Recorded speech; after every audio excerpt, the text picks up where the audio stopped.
우리 저로 생각하면 우리 부모님 세대는 삶 자체가 정말 힘든 때를 사셨지 않겠습니까? 70대, 80대 그 이상 우리 어르신 세대는 살아가는 살아야 되는 삶의 자리 자체가 경제적으로도 그렇고 모든 것들이 참 어려운 시대였던 것이 사실입니다. 그러니까 그런 부모님들이 자녀들 보면서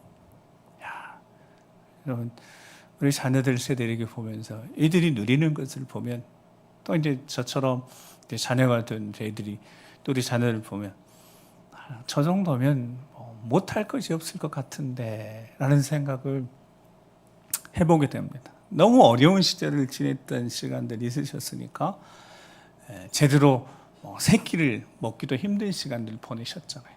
그 누구보다 열심히 사셨고 자녀들을 위해서 헌신하셨고 수고하셨고 특별히 믿음에 있어서만큼은 우리 자녀들 다음 세대에게 정말 살아있는 믿음, 그 믿음을 물려주시고자 얼마나 열심히 예배의 자리 지키시면서 기도의 자리 지키시면서 살아오셨습니까? 그러니까 그렇게 살아오셔서 제가 이렇게 목회하면서 보니까 자녀들이 믿음 생활하는 것, 신앙생활 하는 것, 성에 차시는 부모들이 그렇게 많지 않다는 것을 깨닫게 되어졌습니다. 근데 부모님들의 그 욕심이 그렇게 대단한 것도 실은 아닙니다. 자녀들이 신앙생활 좀 잘했으면 좋겠다. 뭐 다른 거 바라지 않는데 부족한 것이 없죠. 뭐 부족한 것이 있을까? 제가 넉넉한데도 신앙생활 하는 거 보면 성이 안 차는 거예요. 그래서 저한테 그렇게 하소연하시더라고요. 여쭤봐도 어디 자녀들 신앙생활 하시는 거 성에 좀 차십니까? 물어봤더니 다 아니요. 그냥 다 안타까운 거예요. 그렇게 신앙생활이 부모님들이나 우리 할아버지 할머니 세대들이 볼 때 우리 자녀들 자녀손들이 마음에 들지 못하는 이유 중에 하나는 분명한 것이 여러 가지 있을 수 있겠지만 정말 살아계신 하나님을 만나게 되어지면 그런 문제가 다 해결되는 것을 또한 우리는 분명히 압니다. 살아계신 하나님을 만나면 되는 줄 믿습니다.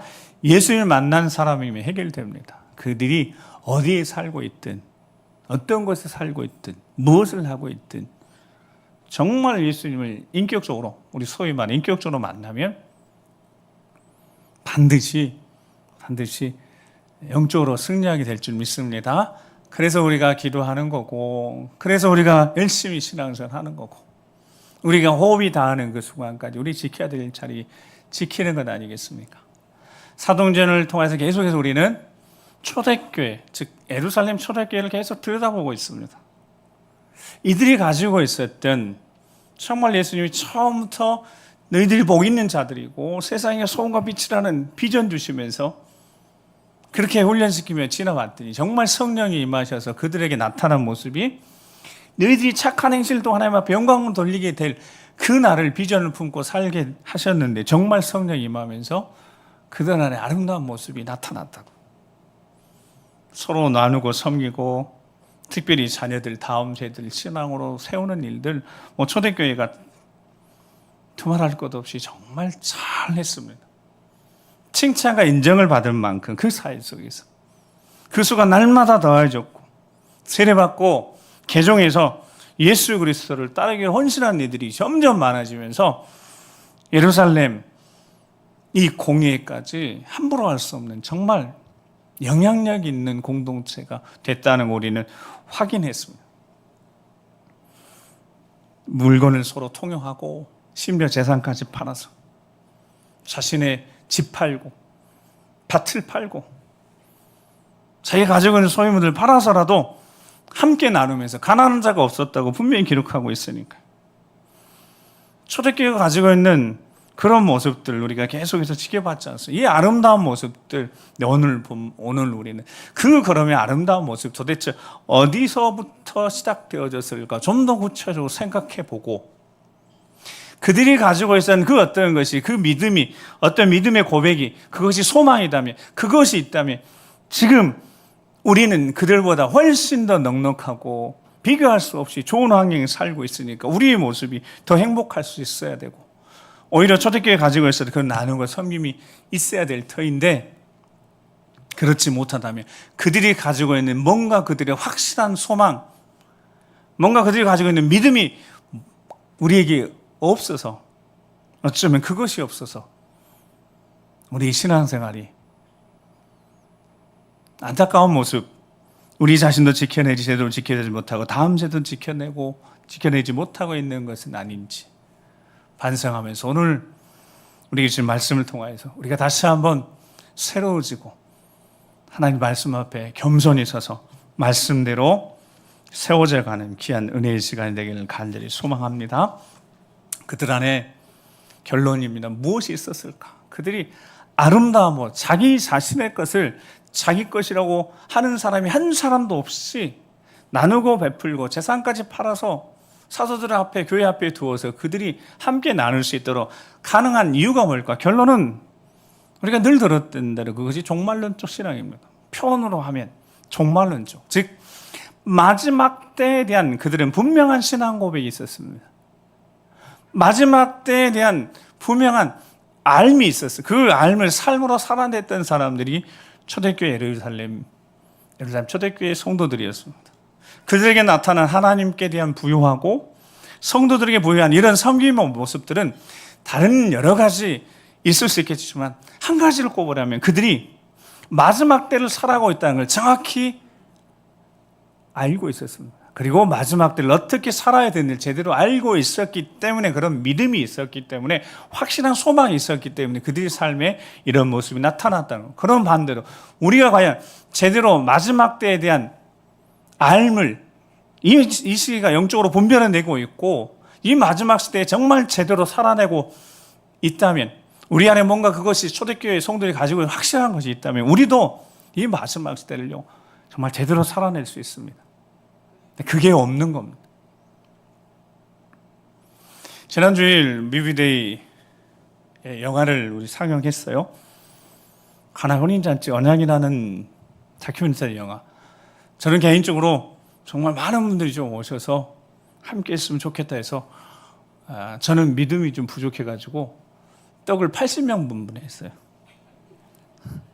믿음이 너무 부족해가지고 그냥 80명분만 했는데, 우리 전사님 뭘 사다 보니까 100명분까지 했어요. 그런데 예상 수보다 너무 적게 이제 오셔가지고 제가 실망하게 됐어요. 근데 제가 이제 그 영화를 두 번 보면서, 그 영화를 보면서 제가 분명히 깨닫는 것이 있습니다. 그리고 그 영화를 마친 다음에 그날 제가 다음 주에 주일에 이 부분에 대해 제가 제대로 정리해서 말씀드리겠습니다라는 말씀을 제가 드렸습니다. 그리고 그 이야기를 지금 할 겁니다. 그 다큐멘터리 영화에서 우리에게 꼭 들려주고 싶은, 하나님 들려주고 말씀이 있었어요. 그 부분만 확실히 하면 이 마지막 시대, 여러분 말세라고 하지만 예수님 당시에 말세라고 그랬어요. 예수님 떠난 다음에 그때가 말세라고 그랬어요. 2000년이 지났어요. 훨씬 가까워졌어요. 말세 집 말이라고 표현까지 합니다. 마지막 때를 살아가고 있는 우리가 어떻게 살아야 될지를 그 다큐멘터리 영화를 통해 정말 잘 설명해 주겠습니다. 초대교회가 가지고 있었던 자기 희생적 헌신, 이런 아름다운 섬김과 나눔은 영적인 열매인 거예요. 이게 영적인 열매였습니다. 그러니까 지금 이 땅의 교회들이 뭐 나누고 섬기고 할 수 있는데, 그게 목적이 아니라요. 그게 열매였어요. 어떤 그들이 가지고 있는 신앙의 열매였다는 겁니다. 그게 재림에 대한 확신이었습니다. 여러분, 초대교회 성도들이 우리랑 비교해서 여러분 예루살렘 초대교회 저기 2000년 전에 예루살렘 초대교회 성도들하고 비교하면 우리가 부족한 게 뭐가 있겠어요? 보여지는 것은 부족할 것이 하나도 없죠. 이 시대에 정말 시대를 잘 타고 나셨다 여러분들 보시면 됩니다. 무슨 뜻이냐면, 예전에 우리 보니까 조선시대 헤어스타일은 다 하나였더라고요. 맞죠? 조선시대 여자들 헤어스타일은 딱 하나였어요. 근데 지금 여기만 봐도 스타일이 비슷한 사람 하나도 없어요. 달라요. 막 머리를 얼마나 못 살고 있는지 지지고 볶았다 폈다가 막 해가지고 다 달라요. 그래서 지금 하나 이렇게 옛날 머리처럼 해버리면 어떻게 되겠어요? 자, 우리 조선시대만 비교해도 비교할 수 없는 정말 잘 살고 있어요.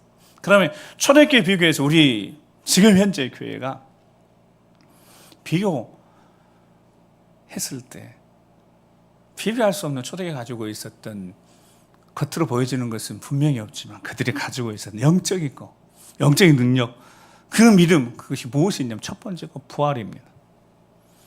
여러분, 부활은요, 여러분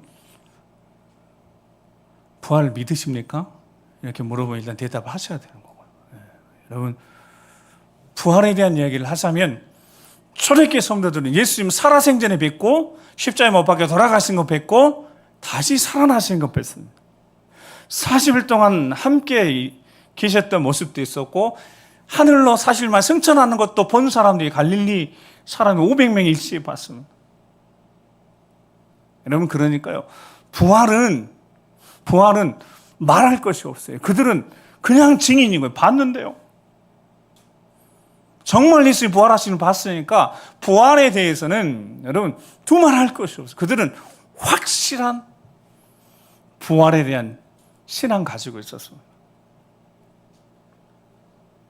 이건 두말할 것도 없어요. 여러분, 우리가 아무리 부활에 대한 확실한 믿음 가지고 있고 우리가 예수 그리스도를 구주로 고백하고 살아오고 있고 언제가 우리 이 땅의 삶이 끝나고 난 다음에 이제 주님 앞에 서게 결산하게 될 것이고 마지막으로 재림하게 되면 우리 주님 말씀하실 때 성경에 기록한 대로 우리는 하나님 나라에 그 보좌 우편에 앉아 계신 예수님 만날 거고요. 그 영광스러운 부활의 몸으로 영원토록 왕노를 할 겁니다. 확실합니다. 근데 초대교회 성도들은 여러분 그냥 본 사람들이요. 비교할 수가 없습니다. 근데 두 번째 초대교회 가지고 있었던 그들이 또 하나 확실한 것이 그것이 재림이었다는 거예요. 이 말씀을 들려요. 이런 재림. 여러분, 예수님 다시 오실 거 믿으십니까? 네. 이쪽은 확실히 찬양되는 제대로 잘 믿고 대답도 잘해요. 여러분, 그 영화를 보면서 그 영화에서 정말 중요하게 강조한 것이 바로 재림에 대한 거예요. 초대교회의 중심은 예루살렘 초대교회 중심은 갈릴리 사람들이었습니다. 갈릴리 사람들. 그 사람들은 계속 제가 말씀을 유월절 지키러 올라왔다고요. 그리고 유월절 지키고 다시 고향으로 돌아갈 사람들이었습니다. 근데 유월절 지키러 왔다가 예수님 돌아가셨어요. 예수님 잃어버렸어요. 고향도 못 돌아가요. 근데 예수님 부활하셨어요. 얼마나 기뻤겠어요. 근데 예수님이 승천하시면서 말씀하셨습니다. 예루살렘 떠나지 말고 여기를 지키면서 아버지께 약속한 성령을 기다리라. 그리고 10일 기다렸다가 오순절에 77절에 맥주절에 원래 제사장이 제물을 드려야 하는데 아무것도 없어요. 네. 아무것도 없이 빈털터리로 오순절 맞이했습니다. 그들이 산 제물이 되어서 하나님 앞에 드리긴 했어요. 자, 근데 갈릴리 사람들은 처음부터 다 빈털터리였다고요. 가진 게 없어요. 자, 여러분, 그러니까 무슨 말씀 드리려면, 자, 초대교회가 처음부터 제가 말씀드린 것처럼 재산을 팔아서, 집을 팔아서, 땅을 팔아서 드린 사람들이 갈릴리 사람들이 아닙니다. 갈릴리 사람들이 다 사도들을 비롯해 다 빈털터리입니다. 여러분, 고향이 다 갈릴리 사람들이에요. 2달 이상을 갈릴리로 돌아가지 못하고 예루살렘에 머물렀던 사람들이. 그런데 갈릴리에서 아무것도 이제 올라와서 아무것도 없는 그들에게 이 예루살렘에서 성령이 임하면서 그들이 알게 되어졌습니다. 예루살렘 거주하는 이들이 자신들이 메시아를 주겠다는 사실을 알게 되어졌습니다. 철저히 회개하고 그들이 개종했습니다. 세례받고. 자, 여러분, 그들이 자신들의 재산을 팔아서 교회에 드렸다는 거예요. 갈릴리 사람들이 그런 게 아니라 사도들이 땅이 있었을까요? 갈릴리에서 쫓아온 여인들이 뭐가 있어? 아무것도 없었습니다. 즉 예루살렘에서 거기에 살면서 자신들이 가지고 있었던 재산을 기꺼이 교회에 드렸다고요. 근데 그것이 가능한 이유가 뭐라고요? 그게 재림이라는 확신이었다고요. 재림이라는 확신. 그 영화를 시작하면서 이렇게 이야기를 시작해요. 오늘날 그리스도인들이 언제 예수님이 오실지에 대한 처음에는 한참 관심이 있었어요. 우리 1992년 10월 28일 다미 선교회부터 해서 그때 한참 뜨거웠을 때는 자꾸 언제 오실지, 언제 이런 질문을 가지고 있었잖아요. 그거는 잘못된 질문. 그러니까 이 이단들이 시한부 종말론들이 혼란시켜서요. 진짜 이제 재림의 소망까지 많이 이뤄가고 있다는 거예요. 앞으로 재림을 믿지 않는 이들이 계속 재림을 강조하고 그러면 더 이상 교회에서요, 그 재림을 믿지 않고 교회를 떠난 이들이 계속 발생하고 있고, 거기에 충격받았다는 거예요. 심지어 목회자들이 더 이상 재림에 대해 설교하지 않는다는 거예요. 이게 무슨 뜻이냐면, 여러분, 재림에 대해 설교를 하지 않는다는 것은 마지막 때를 잘 준비하는 하나님 말씀을 통해 지혜의 분별을 얻지 못한다는 거예요. 현실, 복, 이 땅에 관련된 것만 집중해서 살고 이 세상을 결국 사랑으로 쫓아가는 신앙, 스스로 속아서 신앙생활 하는 이들이 많아질 거다. 핍박의 시대가 오면 배교할 수밖에 없는, 믿음을 지켜내지 못하는, 더 이상 재림을 믿지 않는 세대가 지금 이렇게 오고 있습니다. 우리 여기 계신 어르신 세대들은 걱정할 실은 이유는 없어요. 여러분, 우리 어르신들은 다 예수님 다시 오실 거 확신하시죠?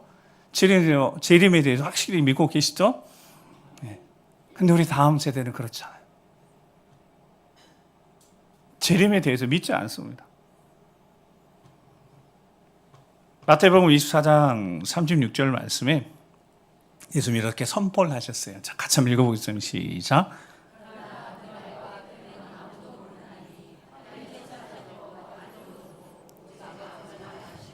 아멘. 자, 저 말씀을 하셨는데 그 영화에서 재림이 된 성도들이, 초대교회 예루살렘 성도들이 재림이 된 확신을 가지고 살면서 더 이상 이 세상 것이 의미가 없어요. 그러니까 재산을 팔죠. 그러니까 집을 팔죠. 왜요? 예수님 오시니까. 예수님 오실 것 믿기 때문에 재산을 붙들고 있는 이유가 없었습니다. 밭을 가지고 있을 이유가 없었어요. 갈릴리의 성도들, 가난한 이들 위해서 그냥 망설임 없이 다 재산까지 팔아 드릴 수밖에 없었습니다. 왜요? 재림할 것을 그들이 알고 있었고, 확실하게 알고 있었고, 그냥 우리는 믿는다고 그들은 그냥 알고 있었습니다. 예수님 다시 오실 그냥 알고 있었어요.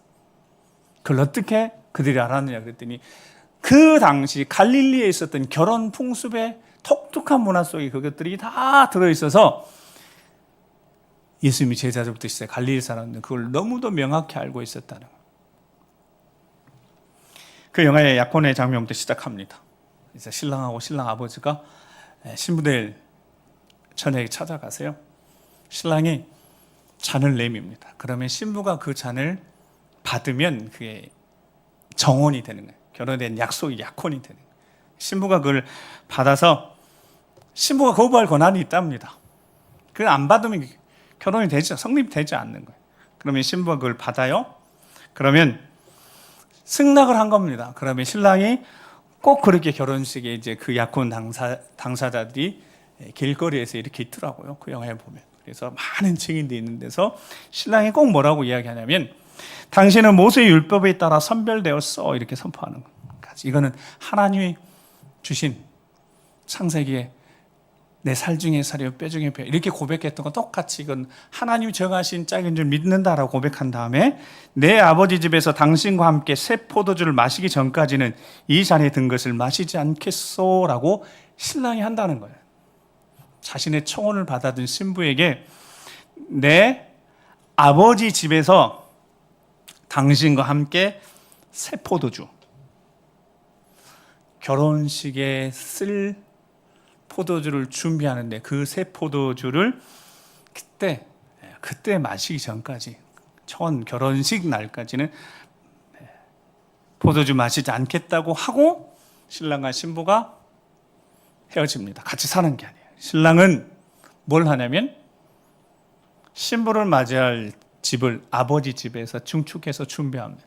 신부는 예복을 준비하는 시간을 갖게 되어지고 보통 한 1년 걸린다는 거죠. 이렇게 결혼이 시작되어지는 겁니다.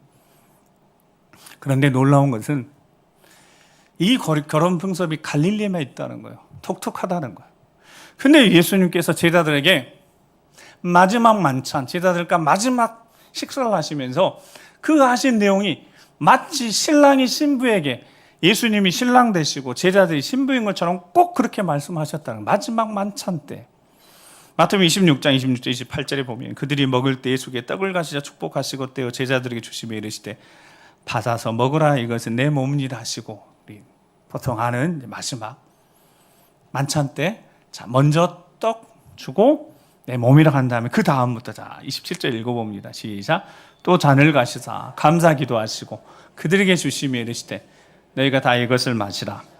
이것은 죄 사함을 얻게 하려고 많은 사람을 위하여 흘리는 바 나의 피 곧 언약의 피니라. 그러나 너희에게 이르노니 내가 포도나무에서 난 것을 이제부터 내 아버지 나라에서 새 것으로 너희 함께 마시는 날까지 마시지 아니하리라 하시니라. 아멘. 자, 저는 아는 것만 물어보니까 29절 제가 좀 전에 누가 저렇게 말한다고 그랬습니까? 신랑이 청혼을 받아든 신부에게 꼭 저렇게 이야기하잖아요. 근데 마치 예수님이 신랑처럼 제자들에게 그렇게 이야기하신 겁니다. 그 위에 나의 피, 곧 언약의 피, 새로운 언약을 하는데 예수님은 그때 영적으로 분명히 말씀하신 겁니다. 나는 신랑이고 너희는 누구라고요? 신부라는 거예요. 그래서 내가 포도나무 난 것을 이제부터 내 아버지의 나라에서 새 것으로 너희와 함께 마신 날까지 마시지 않겠다는 거예요. 예수님이 지금 이렇게 설명해. 나는 신랑, 너희는 신부. 여러분, 이 사실을 제자들은 정확히 알고 있었습니다. 왜요? 결혼식 풍속이 그랬으니까. 가나의 혼인잔치에 그 결혼식에 예수님 참석하셨었고요. 제자들은 다 알고 있었습니다. 이것이 정말 중요한 겁니다. 자, 신랑은 뭐 한다고요? 아버지 집으로 가서 신부와 함께 집을 만들어 증축을 합니다. 신랑은 이제 집을 준비하는 거예요. 예수님이 누구라고 그러셨대? 자기를 신랑이라고 하셨대. 그리고 요한복음 14장 그 끝난 다음에 식사 끝난 다음에 요한복음 14장 1절 3절 보면 신랑으로서 해야 될 일들을 예수님께서 말씀하시면서 신부인 제자들에게 안심하라고 두려워하지 마 말씀하신 자 1절부터 3절입니다. 시작. 너희는 마음에 근심하지 마. 하나님 믿으니 또 나를 믿으라. 내 아버지 집에 거할 곳이 많도다.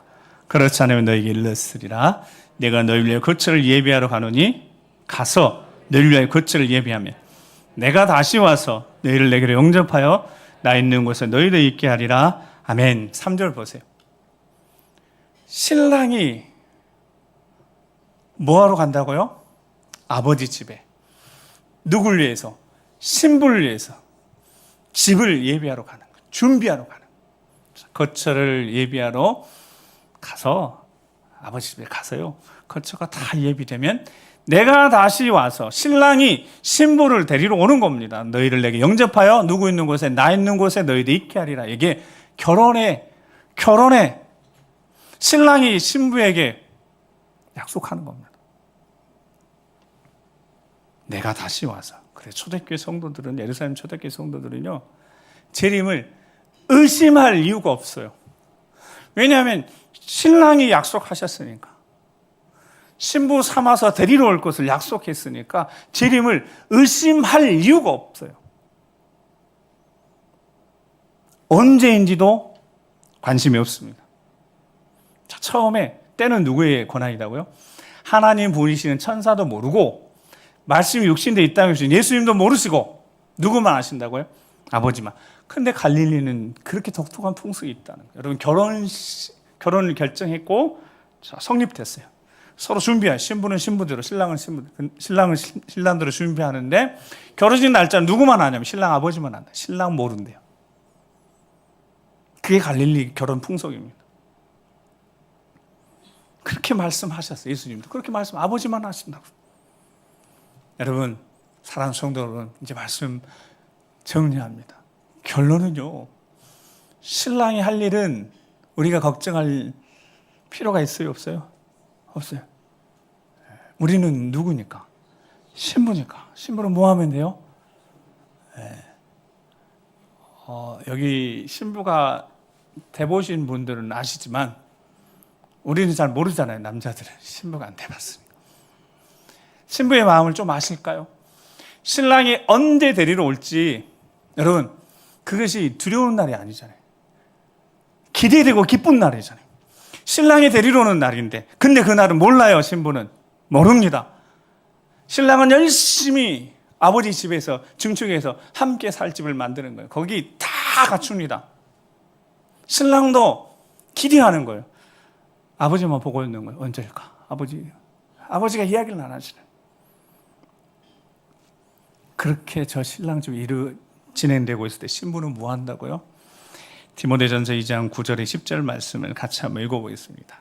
시작. 또 이와 같이 여자들도 단정하게 옷을 입으며 소박함과 정절로서 자기를 단정하고 따은 머리와 금이나 진주나 값진 옷으로 하지 말고 오직 선행으로 하기를 원하노라. 이것이 하나님을 경외한다 하는 자들에게 마땅한 것이니라. 아멘. 이게요. 신부는 단정하게 옷을 입으면 이게 무슨 말이면 여러분 정오를 하면 옷이 달라지는 거예요. 저 사람이 신부인 줄 아는 거예요. 여러분 신부인 줄 아는 겁니다. 단정하게 옷을 입게 되는 거예요. 소박함, 삶을 정리합니다. 여러분 삶을 정돈한다는 거예요. 정리한다는 거예요. 신랑이 다 집하고 가져두고 다 준비해요. 몸만 가면 되는 거예요. 여기 계신 분들은 시절을 잘못하신 분들 태어나신 많죠. 원래 저 동네는요 완전히 다 세팅해. 몸만 가는 거예요. 신부가. 여러분 그런데 여기서 지금 쓰던 거 가져갈 이유가 있어요? 없어요? 정리해야죠. 여러분 버릴 거 다 버려야 되는 거예요. 붙들 이유가 없는 겁니다. 다 정리하는 겁니다. 신랑만 기다리는 거예요. 자신을 거룩하게 잘 지키는 거. 소박함. 그 소박함은 부끄러움 말. 여러분 이 시대가요 부끄러움 모르는 시대가 됐지. 마지막 시대. 정말 신부가 거룩한 신부가 부끄러움을 알고 살이 분별하고 잘 자제하면서 선행하고 착한 행실을 하라. 신랑은 기도를 신부로서 마땅한 모습들. 베드로 사도는요. 저거는 바울 사도 이야기. 베드로 사도는 베드로전서의 3장 1절 4절에 보면 3절 말씀부터 하면 너희의 단장은 머리를 꾸미고 금을 차고 아름다운 옷을 입는 그런 걸 하지 말고 여러분 하긴 해야 돼요. 신부가 그날 아무것도 안 하고 가면 큰일 나죠. 신랑이 못 알아보면 어떻게 되겠어요? 누구세요? 그러면 안 되잖아요. 자, 4절 읽습니다. 시작.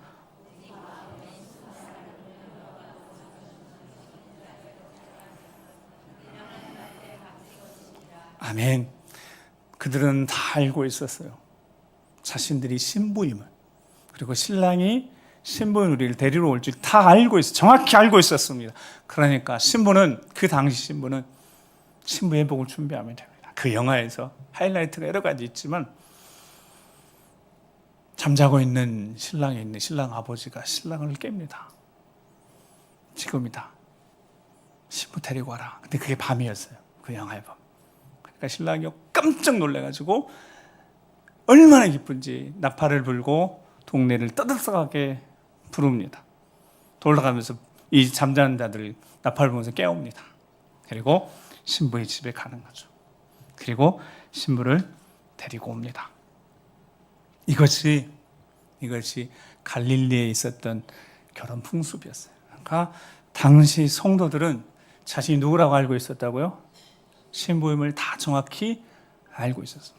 어느 한 사람도 이유 없이 다 자신이 신부임을 알고 있었어요.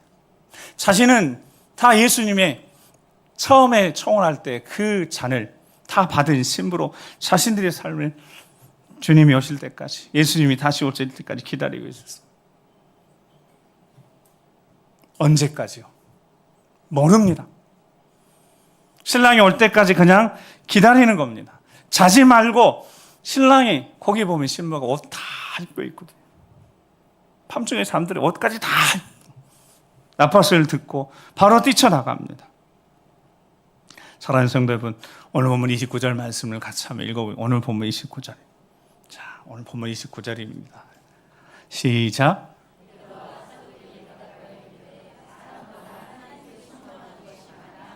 아멘. 사람은 하나님께 순종하는 것이 마땅합니다. 하나님 말씀대로 살아가야 되니까. 하나님 말씀대로 순종하는 삶을 살아야 됩니다. 우리 주님이 신랑 대 주리니 말씀하신 그대로 듣고 신부가 기다리면 되는 겁니다. 자신을 잘 단장하면 되는 겁니다.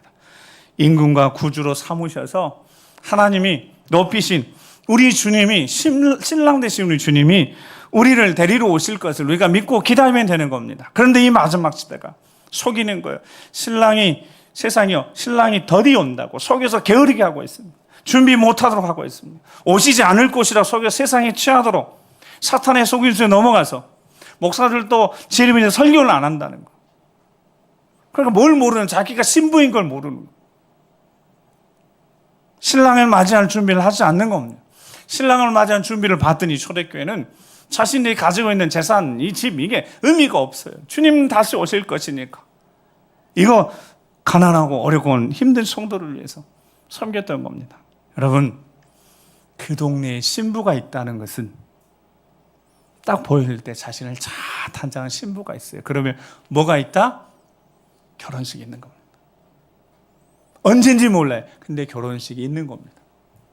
이 마지막 시대에 우리가 신부로 살아가는 그 사실 하나만으로도 우리는 증인이에요. 여러분, 신부가 있다는 것은 결혼식이 있다는 증거라고요. 그런데 신부들이 더 이상 신부로서 삶을 살지 않고 자신이 신부임을 잊어버리고 거룩한 신부로 살지 않고 이 세상의 것에 마음을 품고 살고 있다는 거예요. 다시 오실 주님이 신랑이심을 잊고 있다는 거예요. 그렇게 살아서는 안 되지 않겠습니까? 정신 차려야 되지 않겠습니까? 밤에 와도 상관없는 거예요. 새벽에 와도 상관없는 겁니다. 신부가 거룩하게 자신을 그동안 잘 단장히 준비하고 있으면 주님이 어느 때 오셔도 기쁨으로 맞이할 수 있도록 오늘도 우리가 다시 한번 우리 자신을 돌아보고 점검해야 되지 않겠습니까? 조용히 우리 눈을 한번 감으시겠습니다. 다른 것을 기억할 이유가 없습니다. 단 한 가지입니다. 여러분, 우리 신랑 되신 예수님이 신실하게 우리를 사랑하십니다. 약속하신 대로 반드시 이루셔 보여주셨습니다. 믿음으로 기다리고 또 기다리며 버티 견디면 그 믿음의 역사, 실상을 반드시 보여주셨습니다. 그러게 이제 한 가지 약속, 그 재림. 이 시대가요, 재림을 더 이상 소망하지 않아요. 기다리지 않고 믿지도 않고. 여러분, 재림을 믿지 않으면 교회를 떠나고 예수님 등지고 맙니다. 그러나 우리는 그럴 수 없잖아요. 우리 자녀들 살려내지 않겠습니까? 주여, 우리가 거룩한 신부임을 기억하게 하시고 거룩하게 단장하게 하시고 이 마지막 시대를 살아가는데 정말 깨어서 우리 주 예수 그리스도, 우리 주님을 존귀케 하는 자 되게 하시고 살아나서 내가 살아 내 자녀를 살려낼 수 있도록 주여 도와주시옵소서. 이 마지막 시대를 제대로 살아낼 수 있도록 성령으로 충만케 하시고 영적인 분별을 허락해 주셔서 이 세상을 이겨내는 참된 확실한 소망을 가지고 승리의 삶을 살아갈 수 있도록 우리를 붙잡아 인도해 주시라고 주여 한번 부르기 기도하겠습니다. 주여, 아버지 하나님, 불쌍히 여겨주시옵소서. 깨우쳐 주시옵소서. 거룩한 신부임을 기억하게 하시고 신랑된 주님이 예비되신 주님이 예비하셔서 이 집을 아버지 우리 구할 곳을 마련하시면 다시 오신다고 말씀하셨으니 이 마지막 시대 깨워서 주님을 기다리는 거룩한 신부가 되게 하시고 단장하고 하나님의 말씀으로 무장하며 기도의 자를 지키며 이 시대를 지키며 함께 하나님의 나라를 소망하며 힘차게 전진하는 아름다운 공동체가 되길 소망하오니 주여 성령 충만케 하셔서 이 마지막 시대 깨워서 제대로 잘 살아낼 수 있도록 주여 도와주시옵소서. 불쌍히 여겨주시옵소서. 국률이 여겨주시옵소서. 확실한 믿음 가지고 승리의 삶을 살아가는 우리 모두가 되게 도와주시옵소서. 거룩하신 아버지 하나님, 감사합니다. 하나님 말씀으로 세상을 이긴, 어둠의 권세를 이긴 승리한 하나님의 자녀들이 거룩한 신부임을 잊고 거룩한 신부처럼 살아내지 못하고 세상에 취하여 무너져가고 있는 이 세대를 안타까이 여기시는 아버지 하나님, 그 마음 기억하며 다시 우리가 거룩한 신부임을 기억하고 신랑 되신 주님을 맞이할 준비를 잘 할 수 있도록 주여 성령으로 충만케 하시고 우리를 깨우쳐 주시옵소서. 헛된 것에, 세상 것에 소망 두지 않게 하시고, 시간 허비하지 않게 하시고, 깨어 기도하는 저희들 되게 하시고, 예배 잘 지키는 저희 되게 하시고, 승리의 삶을 살아내며 확실한 믿음, 그 믿음이 된 자녀들에게 잘 물려주어서 우리 자녀들 다음 세대에 살려내고 함께 우리 주님 맞이할 거룩한 신부로 사명 잘 감당하는 우리 믿음의 가정들 주의 몸된 교회가 되도록 인도하여 주시옵소서. 함께하여 주실 것을 믿고 감사드리며 존귀하신 우리 예수 그리스도의 이름으로 축복하며 기도드립니다. 아멘.